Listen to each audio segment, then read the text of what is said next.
Hey guys, welcome back to my channel.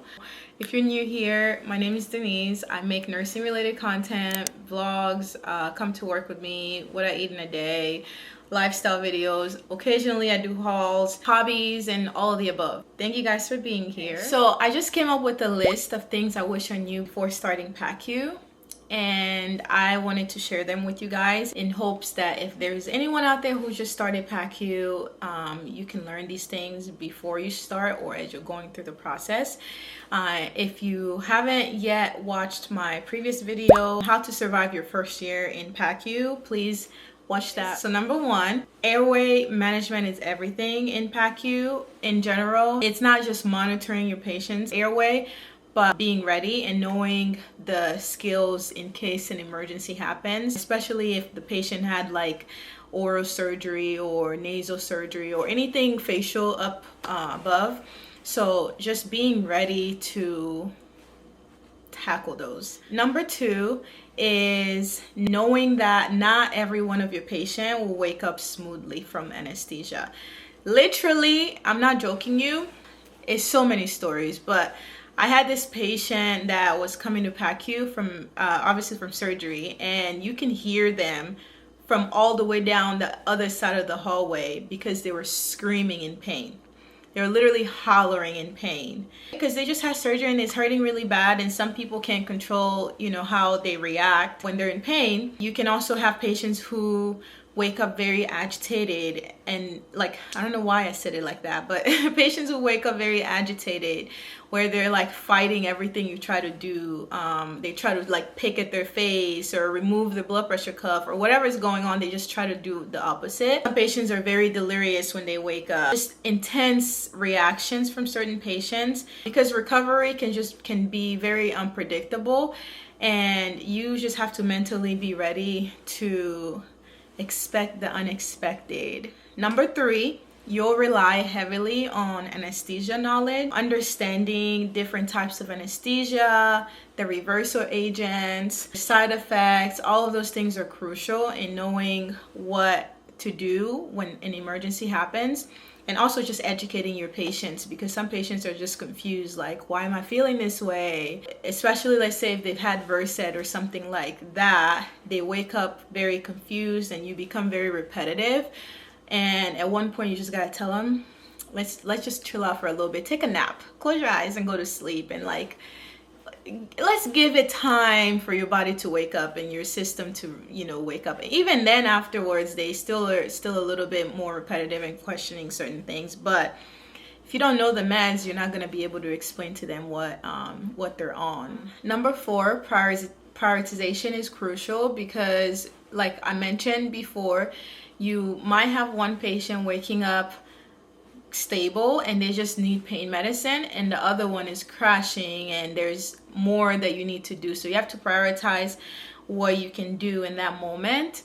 And also, if you feel overwhelmed and because of this situation, just be willing to ask for help. Definitely learn how to prioritize. Number five, be comfortable with rapid changes.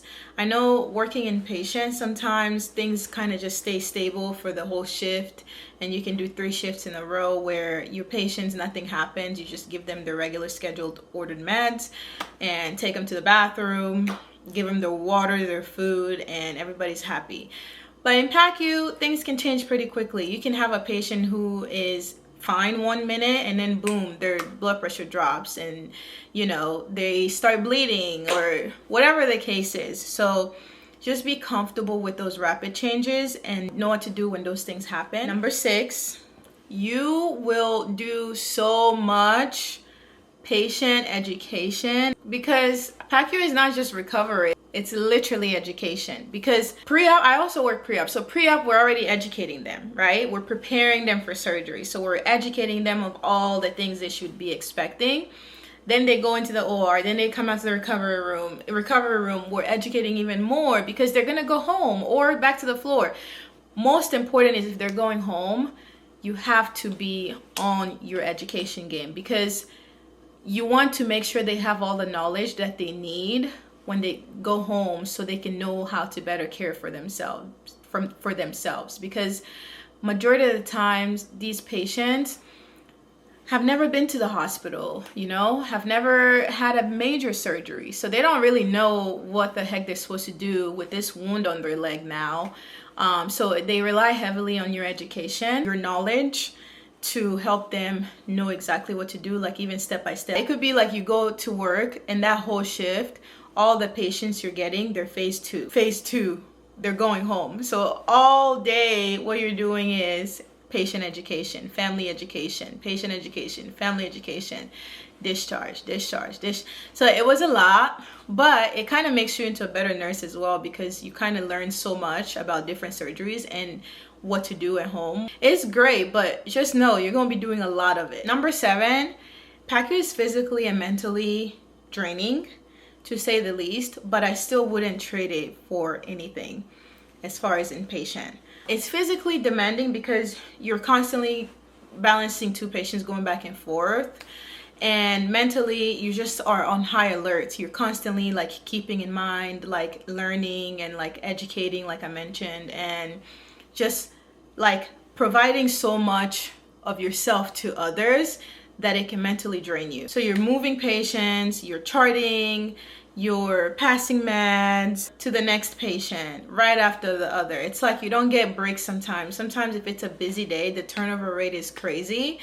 Like you discharge a patient, you get another one right back to back. So it can be physically and mentally draining. Advocating for your patients. Most of the time when your patients come from the OR, they're not really speaking for themselves. They're still drowsy and lethargic, and you're kind of their voice. You're asking, like I mentioned, if you watch my previous video, you are the communicator for them by talking to the anesthesiologist, the surgeon. You are you are asking all the questions that you need to ask so that you know how to best care for your patient and educate them when they do wake up. Being a patient advocate is a huge thing in Pacu. You're pushing for better pain control, pain management, because sometimes patients wake up and they're just in too much pain that the medication that the anesthesiologist prescribed or ordered is just not working for that patient. So you have to be able to speak up and be like, hey, like I've been giving this for the past like 2 or 3 rounds, 4 rounds, and they're still complaining of the same exact number of pain. Is there something else we can do? Is there another medication we can give? And sometimes you have to suggest the medication based on just experience from maybe another patient who had the same procedure and whatever worked for them better.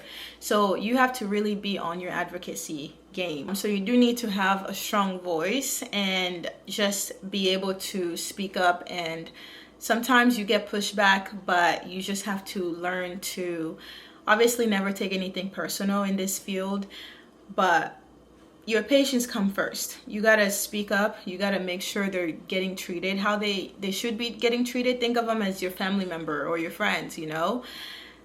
Like if it's something that is related to pain, they're not getting enough pain medicine. Okay, can we get more? If there's no orders for specific things, okay, can we get this order? Clarify instructions that are just not clear. Number 9 is teamwork.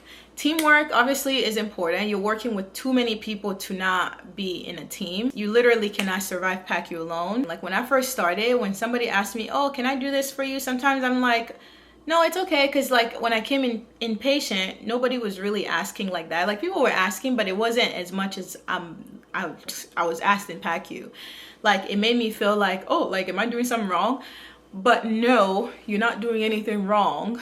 Just take the help and keep it moving, because you're just one person. If you need help, you need somebody to empty a Foley, you need somebody to draw blood for you, you need somebody to flush the IVs for you, you need somebody to hook up the patient while you're getting handoff from the anesthesia team. You do need help. So yeah, you do have to rely on your team, because when you do rely on people in this field, things tend to go a little bit more smoother. You're not one person fighting everything. You're one person and you got a set of extra hands to help you have a smooth shift and keep your patients safe. And then number 10, I just feel like it is very much a rewarding specialty. I always find it very interesting and cool seeing my patient walk in and then seeing them laying in bed after they just had their surgery and then seeing them go home, pain is under control or their nausea is under control, something they thought were not gonna be under control, you help them make it happen in a way. I feel like I get to meet so many patients and people from different walks of life, and the conversations are always great. Like most of the time I learn so much from my patients and their families. It's crazy. So yeah, those are just some things that I learned and I wanted to share with you guys. If you're going into Pacu, don't be intimidated. It is a huge learning curve, but you'll get there. Like everyone else who has ever tried anything new, you always learn and you always persevere. You grow so much from just learning and being open to learning. So if you're already in Pacu, let me know in the comments down below, what's one thing you wish you knew before starting Pacu? Share that down below. So thank you so much guys for watching. Like, comment, and subscribe, and share this video with anyone who is thinking about starting Pacu or has been working in Pacu. Share the video, share some love, and I hope you guys have a great day. I appreciate you guys, and I'll see you guys on my next video. Bye.